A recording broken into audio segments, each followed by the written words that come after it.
Halo, selamat pagi pemirsa, apa kabar Anda di hari ini? Senang sekali kami dapat kembali menjumpai Anda dalam Berita Papua pagi ini.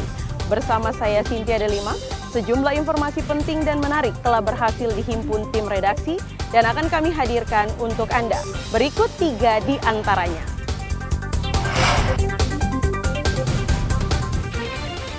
Gempa susulan kembali guncang kota Jayapura, pasien di RSUD dievakuasi ke halaman parkir. Sopir truk kecewa karena pemerintah tidak turunkan harga solar.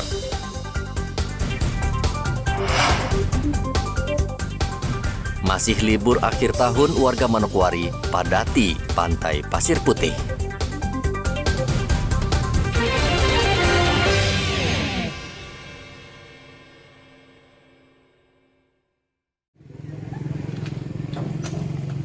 Gempa susulan terjadi dengan magnitudo 5,2 pada Rabu kemarin. Guncangan juga dirasakan pasien di lantai 2 ruangan anak dan ibu bersalin RSUD Jayapura. Seluruh pasien terpaksa harus dievakuasi ke halaman parkir RSUD karena ketakutan. Gempa yang terus terjadi sejak Senin lalu membuat pasien khawatir dan trauma, sehingga untuk sementara mereka diungsikan di halaman rumah sakit hingga situasi kembali normal. Kepala BPBD Papua William Manderi mendatangi rumah sakit dan melihat langsung kondisi pasien. Yang kuat, begitu ya. Jadi tidak perlu panik, tapi tetap tenang. Kita siaga karena gempa ini gempa dangkal yang di darat, jadi tidak berpotensi untuk tsunami. Begitu. Tapi kita menjaga supaya jangan sampai terjadi longsoran. Itu aja yang kita jaga. Sementara itu, Wadir Pelayanan RSUD Jayapura Andreas PK mengatakan sudah membuka seluruh akses pintu di RSUD, sehingga jika terjadi lagi gempa dengan kekuatan besar akan memudahkan pasien menyelamatkan diri. Sistem pusat evakuasinya di depan rumah sakit ini terutama. Semua titik kumpulnya di sini. Di sini, terus yang kedua ada di belakang di dekat daerah tropikal di gedung sebelah sana yang baru dibangun itu di depan ada tempat luas. Oke. Nah itu bisa evakuasi ke situ. Kalau memang terjadi, jadi nanti kami bagian belakang di ICU kandungan mereka akan evakuasi ke situ sampai bagian perina yang anak-anak.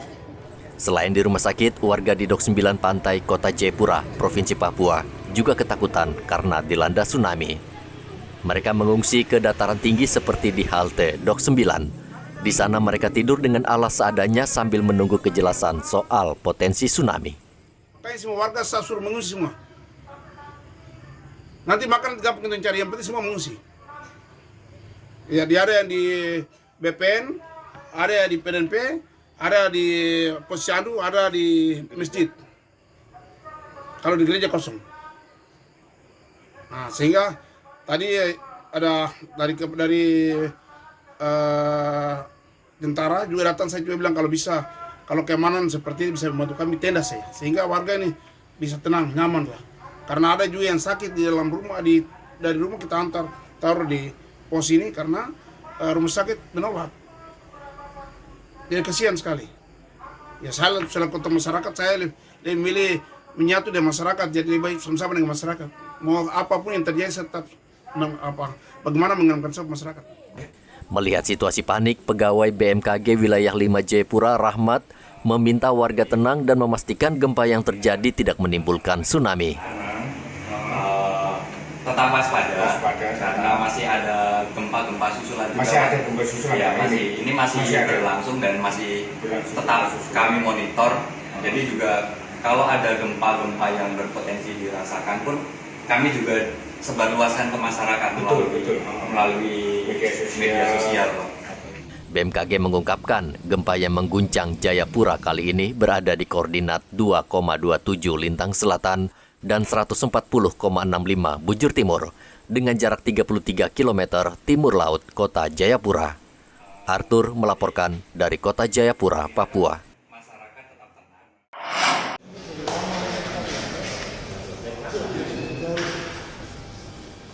Gempa yang terjadi sejak Senin hingga Rabu kemarin merusak sejumlah bangunan di kota Jayapura.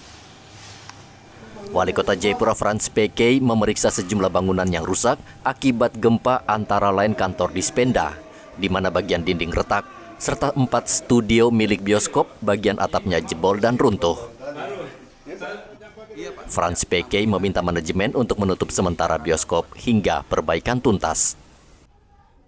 Itu studio 1, 2, 3, dan 4. Tadi saya sudah datang ke sana lihat, dan kerusakannya ada di plafon. Plafon rubuh dan beberapa fasilitas pendukung ada di plafon. Karena tadi saya minta tidak boleh dipakai, ditutup sementara 4 studio itu sampai dengan direnovasi kembali dan memastikan bahwa sudah aman baru dipakai, khusus untuk 4 studio. Kalau yang lain bisa digunakan. Tetapi secara keseluruhan, secara umum kondisi aman, tidak ada korban jiwa, kerusakan berat pun tidak ada. Yang ada setelah kami kunjungi beberapa titik kerusakan ringan.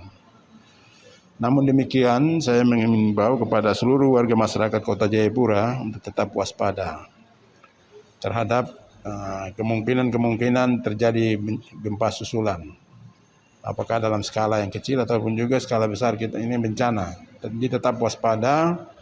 Kewaspadaannya selain selalu siaga, juga menghindari ataupun juga mengamankan fasilitas yang bisa menimbulkan kebakaran, karena bencana juga bisa menimbulkan kebakaran, korslet, lampu. Selain itu, wali kota juga meninjau restoran, hotel, dan rumah sakit yang kacanya pecah saat terjadi gempa. Wali kota meminta warga tidak panik jika terjadi gempa susulan dan terus memantau informasi terkini dari BMKG.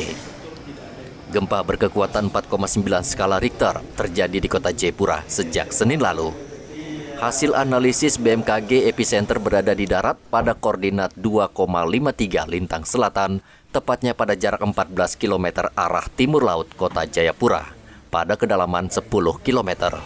Hingga Rabu kemarin, ratusan gempa susulan masih terasa di Jayapura, sehingga membuat warga panik dan ketakutan.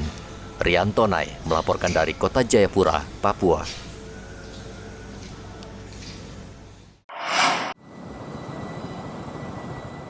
Pemerintah Selasa lalu menurunkan harga BBM non-subsidi untuk jenis Pertamax, Pertamax Turbo, Dex Lite, dan Pertamina Dex. Namun untuk harga solar subsidi tidak ikut turun. Hal itu membuat sopir truk yang selalu membeli solar kecewa. Padahal menurut sopir, mereka banyak terbebani dengan harga solar saat ini, ditambah dengan sistem penjatahan sebesar 30 liter per hari, sehingga tidak mencukupi. Kenapa subsidi juga tidak ikut turun, sedangkan yang non-subsidi malah turun, tapi yang subsidi tidak turun. Nah, kami pengguna bermohon kepada pemerintah agar jatah yang 30 liter satu mobil, mudah-mudahan bisa dibantu untuk kasihan teman-teman yang mobil-mobil antar kabupaten, khususnya Bovendigul. Itu mereka mengalami Kekurangan BBM itu kekurangan BBM-nya. Nah, kadang-kadang mereka di Sota, di Simpati sampai ke Muting, mereka tidak pernah dapat untuk pengisian di sana. Jadi paling tidak mereka di sini harus antri berulang-ulang, itu yang harus mereka sisipkan untuk serep. Bahkan sampai di Bovendigul pun mereka tidak mendapatkan BBM yang diharapkan. Kalau ke Bovendigul itu menghabiskan solar berapa liter, Pak? Kalau untuk sampai di Bovendigul PP itu mereka dari sini mungkin tangki full ditambah dengan 2 jerigen cadangan. Jadi berapa liter semuanya itu? Totalnya 100 liter. Sebaliknya, penurunan harga BBM non-subsidi ini disambut gembira warga Merauke. Berbeda dengan tempat pengisian BBM bersubsidi, di tempat pengisian BBM non-subsidi tidak terlihat antrean panjang kendaraan. Yang turun Pertamax sama Dex Lite. Nah, kalau Pertamax itu tadi harganya berapa dia? Pertamax yang harga yang sebelum turun 4.200. Nah, sekarang? Nah, yang sudah turun sekarang 13.50. Kalau Dex Lite-nya? Dex Lite sebelumnya itu 18.650. Nah, yang sekarang 16.500. Nah, ini penurunannya mulai kemarin ya, jam 2 ya. Kemarin, Nah, jam 4. Nah, kalau untuk minat warga sendiri pengisian Pertamax, apakah ada lonjakan atau tetap saja seperti apa, Pak Albert? Kalau untuk lonjakan tidak ada ya. Terlalu ya, masih seperti biasa. Jadi biasa saja ya. Ya. Pemerintah sudah menetapkan harga BBM non bersubsidi yang berlaku efektif sejak Selasa kemarin. Harga Pertamax turun dari Rp14.200 menjadi Rp13.050 per liter. Dan harga Solar Dexlite turun dari Rp18.650 menjadi Rp16.500 per liter. Muhammad Ridwan melaporkan dari Merauke, Papua Selatan. Pemerintah resmi mencabut status PPKM di seluruh wilayah di tanah air. Hal tersebut diumumkan Presiden Jokowi pada 30 Desember tahun lalu. Kebijakan tersebut disambut baik pemerintah daerah, namun Pemkab Merauke tetap meminta warga waspada dan memberlakukan prokes. Kendati saat ini tidak ada seorang pun yang dirawat akibat COVID-19.